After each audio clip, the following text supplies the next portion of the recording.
Log out 2025 റിലീസായ ചിത്രം cyber crime ത്രില്ലറാണ്. ഒരു ഹിന്ദി ചിത്രമാണ്. ഇതിൻ്റെ സംവിധാനം അമിത് ഗോലാനി. ചിത്രത്തിൽ ബബിൾ ഖാൻ, അതായത് ഇർഫാൻ ഖാൻ്റെ മകനാണ്. ബബിൾ ഖാൻ ഒറ്റയ്ക്കാണ് സിനിമയെ കൊണ്ടുപോകുന്നത്. അധികം കഥാപാത്രങ്ങളില്ല.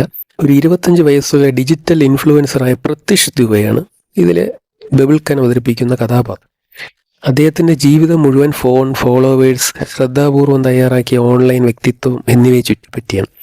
9.9 ദശലക്ഷം ഫോളോവേഴ്സ് അദ്ദേഹത്തിനുണ്ട്. 10 ദശലക്ഷം ആകാൻ പോവുകയാണ്. ഇതിനിടയിൽ വേറൊരു ഡിജിറ്റൽ ഇൻഫ്ലുവൻസറുമായിട്ട് തമ്മിലൊരു മത്സരമുണ്ട്. ആര് കൂടുതൽ ഫോളോവേഴ്സ് നേടും, അങ്ങനെ ഒരു മത്സരം അവിടെ നടക്കുകയാണ്. ഇതിനിടയിൽ പ്രത്യുഷിൻ്റെ ഫോൺ നഷ്ടപ്പെടുകയാണ്. ഈ ഫോൺ വേറൊരാളുടെ കയ്യിൽ കിട്ടും. അതൊരു സ്ത്രീയാണ്. ആ സ്ത്രീയുടെ കയ്യിലാണ് കിട്ടുന്നത്. അവൾ അവൻ്റെ മുഴുവൻ ഡിജിറ്റൽ ജീവിതത്തിലേക്കും കടന്നു ചെല്ലുന്നു. അതൊരു സൈക്കോളജിക്കൽ ഗെയിമായി മാറുന്നു. SK, അതാണ് അവൾ പറയുന്ന പേര്. അവളുടെ പേരായിട്ട് അവൾ പറയുന്നത് അങ്ങനെയാണ്, SK വിചിത്രമായ ആവശ്യങ്ങൾ ഉന്നയിക്കുകയും പ്രത്യക്ഷ അനുസരിക്കാൻ നിർബന്ധിതനാവുകയും ചെയ്യുന്നു. അവൾ ആരാണ്?